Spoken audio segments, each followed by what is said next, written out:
Welcome to the Ocular, my private study. We can speak here without fear of being overheard. I have much to explain, but the truths which I must touch upon in doing so would cause only distress and confusion to the people of this world. Pray keep that in mind.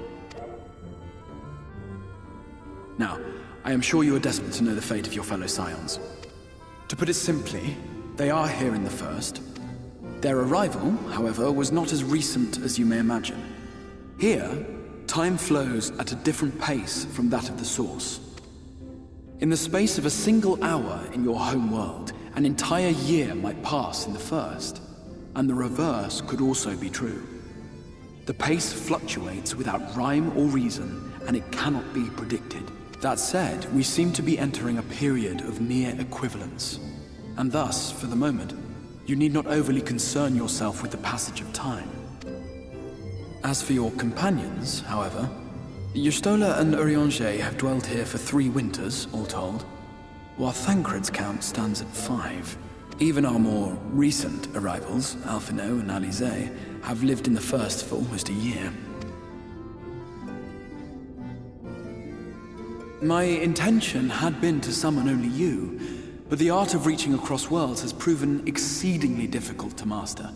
Thus it was that my fumbling hand closed upon those to whom your fate is most closely bound as well. As they were not the object of my summons, their transference was incomplete. Though they may appear to possess corporeal bodies, they are, in truth, merely spirits that one can see and touch.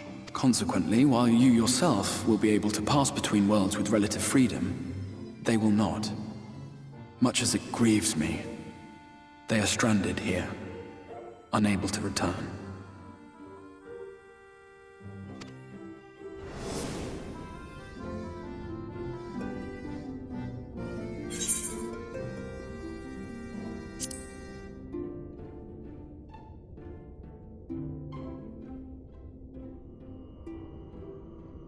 We spent every waking hour searching for a way to reverse the summoning.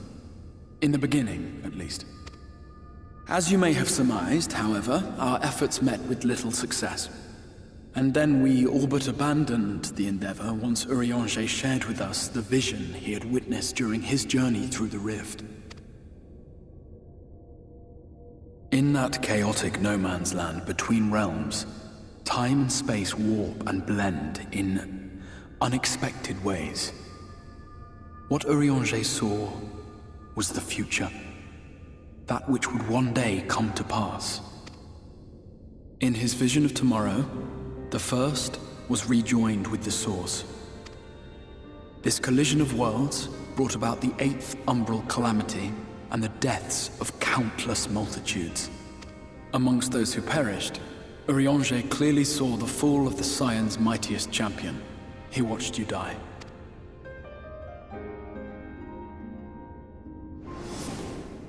And thus did the Scions embrace their exile, and began searching this world for a means to forestall the coming catastrophe in yours. Their souls are stranded in the First, yes, but they have fought on, desperate to save their home and you from destruction. Nor have their efforts been in vain, for it was they who finally established that the elimination of the Sin Eaters will indeed serve to prevent the calamity. Considering these circumstances of our meeting, you would be forgiven for doubting my version of events. And so, before all else, I would suggest you track down your comrades and hear the tale from their lips. I shall of course be happy to assist in these reunions, and you need not make any decisions regarding your involvement until you are certain of where you stand. Meanwhile, I promise I will not rest until I have found a way to help your friends return home. What say you? Have I earned your trust for the moment, at least?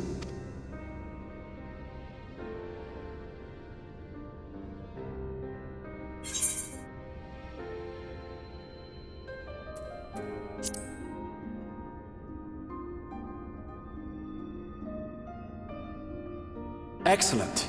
You will not regret this. With that settled, we shall have to see about getting you ready for the road. Traveling across the rift has no doubt left you weary.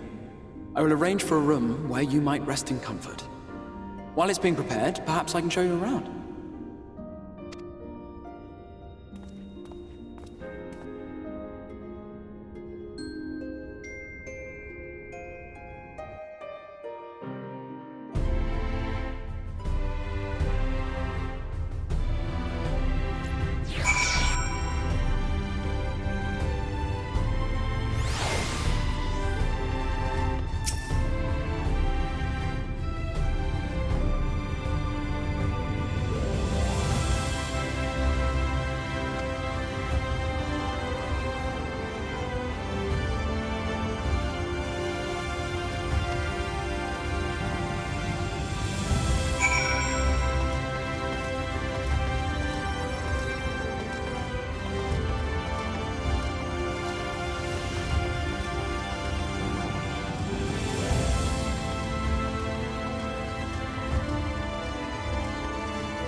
This is the Musica Universalis, the commercial heart of the Crystarium. What you might need to prepare for your journeys can be purchased here.